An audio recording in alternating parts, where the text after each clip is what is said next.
I read my father's old personal journal from his bookshelf and discovered that it was just like a history book of Hong Kong. Some parts are about the historic buildings of the Tung Wah group of hospitals. I am fascinated by the descriptions. History must have its timelessness, and that drives me to look into it. Man Mo Temple, built around 1847, is located on Hollywood Road, Shenwan. It comprises 3 buildings, namely Man Mo Temple, Li Xin Keng, and Keng Sur. Man Mo Temple is primarily dedicated to the worship of Man Sheng and Mo Tai. Li Xin Keng was built for worshipping Guan Yan, the Bankara Buddha, and some other Chinese gods, while the Keng Sur served as a place for people to discuss and judge matters of the Chinese community. There was originally a Zhonghua College on the right side of the Man Mo Temple.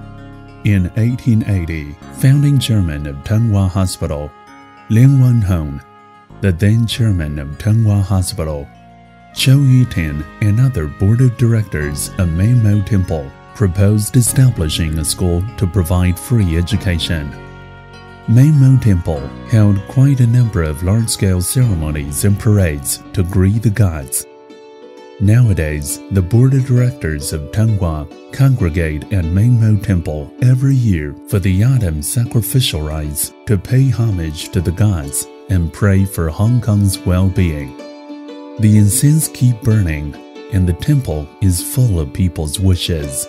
Man Mo Temple is a declared monument. Based on the information in the journal, I visited Kung Fu Kizi. Yizi was built in 1851 in Taipingshan Street, Shunwan. I climbed up the stairs and entered the temple.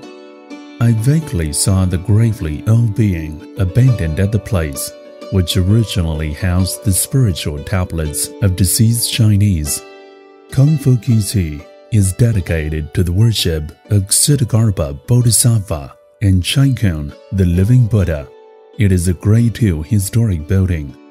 The happenings prompted the establishment of Tung Wah Hospital thereafter.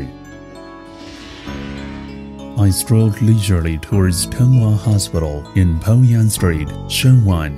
The hospital commenced operation in 1872 with an aim to provide free Chinese medicine services to the poor Chinese. The spiritual tablet to the god of Shennong was placed in the center of the assembly hall and was surrounded by many precious plaques and couplets, including the plaque bestowed to Tung Wah by Emperor Guangxi of the Qing dynasty in 1885. Other relics include porcelain portraits of the founding directors and donors, historical artifacts such as the rosewood conference table, high back chairs, and mirror stands.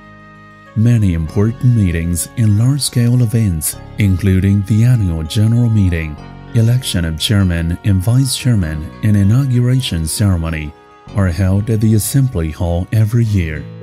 At present, the main building of Tung Wah Hospital is a Grade I historic building. My father's journal also documents the story of another historic temple. According to the notes, I came to the largest Tin Ho Temple in Kowloon, Yoma Te Tin Ho Temple. Tin Ho Temple was built around 1865 and was relocated to the present site around 1876. At the time, Yoma Te faced the waterfront, and the fishermen worshipped Tin Ho, goddess of sea. Tin Ho Temple has a simple architecture. After several times of refurbishment and some conservation work, quite a number of invaluable artifacts have been retained. On both sides of Tin Ho Temple, one can see the Gunya Lao She Tan and Shenwang Temple. Tin Ho Temple was listed as a declared monument in 2020. Tin Ho Temple was formally taken over by Tung Wah Hospital in 1928, with income from the temple being used to support the hospital's expenses.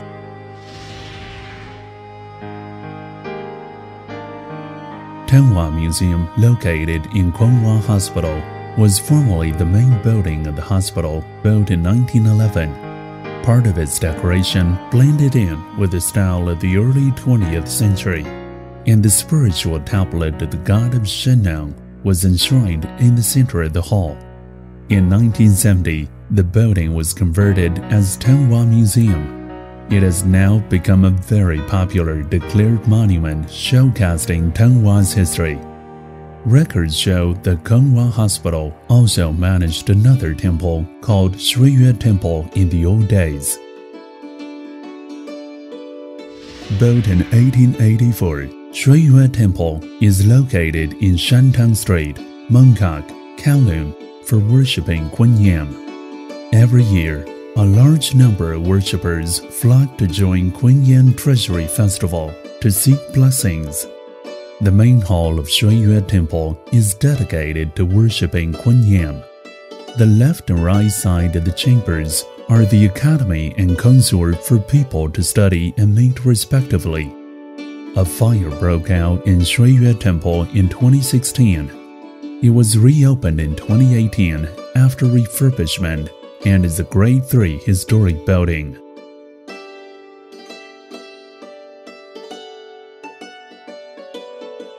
I walked through the bustling streets while turning my father's journal. I found myself arriving in Hongxing Temple in Taikoksu, Kowloon.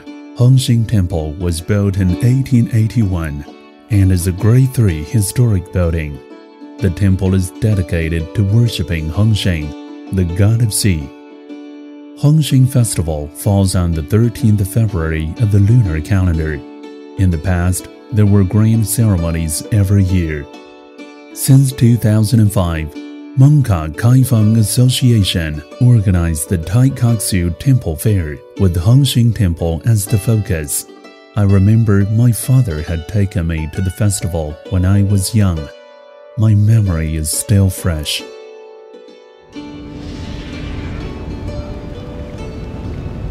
Today, I had a different experience when I took a ferry to Hong Kong Island and visited Tung Wah Eastern Hospital in Sokangpo, Causeway Bay. Tung Wah Eastern Hospital was built in 1929 and is a Grade 2 historic building. It is a part of Tung Wah Group of hospitals. Instead of employing Chinese architectural features like Tung Wah Hospital and Kung Wah Hospital, Tung Wah Eastern Hospital is built in Western style.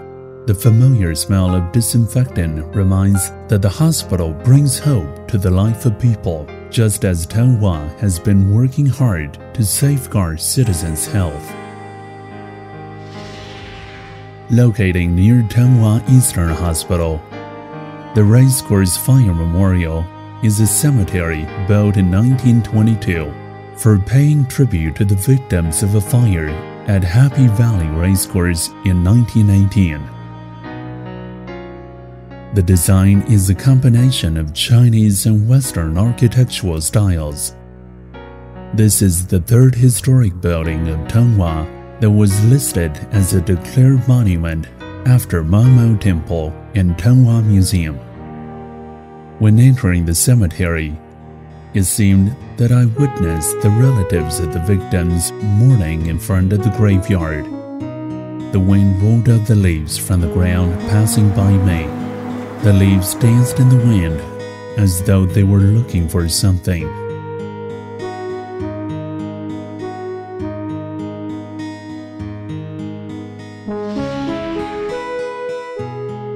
Even though my heart was comforted by the breeze and fallen leaves, I visited Hongxing Temple in Wenchai with lingering emotions.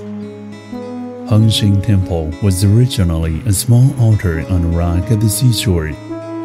It was built by worshippers in 1847 and rebuilt in 1860. The temple was originally located near the Sea of Wenchai, yet it has now moved inland due to waterfront reclamation. It is a Grade 1 historic building and was last renovated in 2015, with beams and some roof tiles replaced, as well as statues of gods refurbished.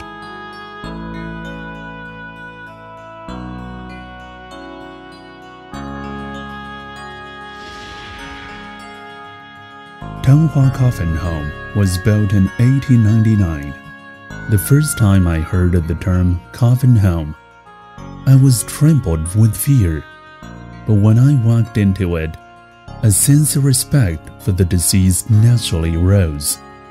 Many people who died locally or abroad have stayed here as a transit point before returning to their hometown.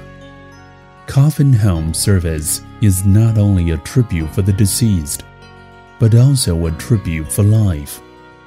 Instead of making people feel somberly cold, the coffin home is full of warmth of humanity. Tung Wah Coffin Home was listed as a declared monument in 2020. Evening came unnoticeably with the sky turning red by the sunset. I strolled along the way back and was overwhelmingly refreshed. Something popped into my eyes. A black and white photo of my childhood from the journal.